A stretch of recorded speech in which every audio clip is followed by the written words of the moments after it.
கோவையில் முதியோர் குடியிருப்பில் வாக்கு சேகரித்த போது அண்ணாமலை கண் கலங்கிய அந்த காட்சிகளை திரையில் பார்த்து வருகிறோம்.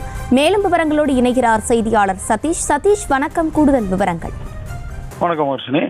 கோயம்புத்தூர்ல பாத்தீங்கன்னா பிஜேபி வேட்பாளர் அண்ணாமலை தாமரை சின்னத்திற்காக வாக்குகளை கேட்டு இன்னைக்கு கிட்டத்தட்ட 90 இடங்கள்ல சுற்றுப்பயணம் மேற்கொண்டிருக்காரு. அது இன்னும் ஆரம்பிக்கும் போது பாத்தீங்கன்னா கவுண்டமலை சட்டமன்ற தொகுதிக்கு உட்பட்ட வீரபாண்டி ஊராட்சி ஆரம்பிச்சு சின்ன தடாகம், தாலியூர், பன்னிமலை, கணுவாய், சோமயமலை, கஸ்தூரி நாயக்கர் மலை, இப்படி ஒவ்வொரு ஏரியாவா போட்டு கேட்டுட்டே வரும்போது அந்த கஸ்தூரி நாயக்கர் மலை பகுதியில் பார்த்தீங்க அப்படின்னா அங்கே நானா நானிங்கிற ஒரு முதியோர் தங்கும் அடுக்குமாடி குடியிருப்பு இருக்கு.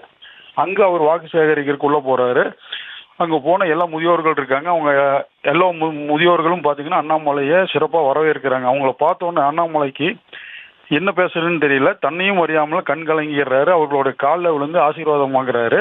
அப்போ என்ன சொல்றாருன்னா, முதியோர்களிடம் நான் இங்கே வாக்கு சேகரிக்க வரல, உங்களிடமெல்லாம் ஆசி வாங்க மட்டும்தான் வந்திருக்கேன் அப்படின்னு சொல்லி காலில் விழுகிறாரு.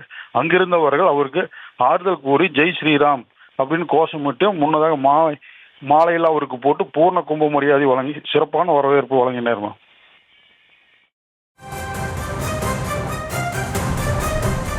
விவரங்களை வழங்கியமைக்கு நன்றி சதீஷ். செய்திகளை உடனுக்குடனும் துல்லியமாகவும் தெரிந்து கொள்ள சப்ஸ்கிரைப் பண்ணுங்க.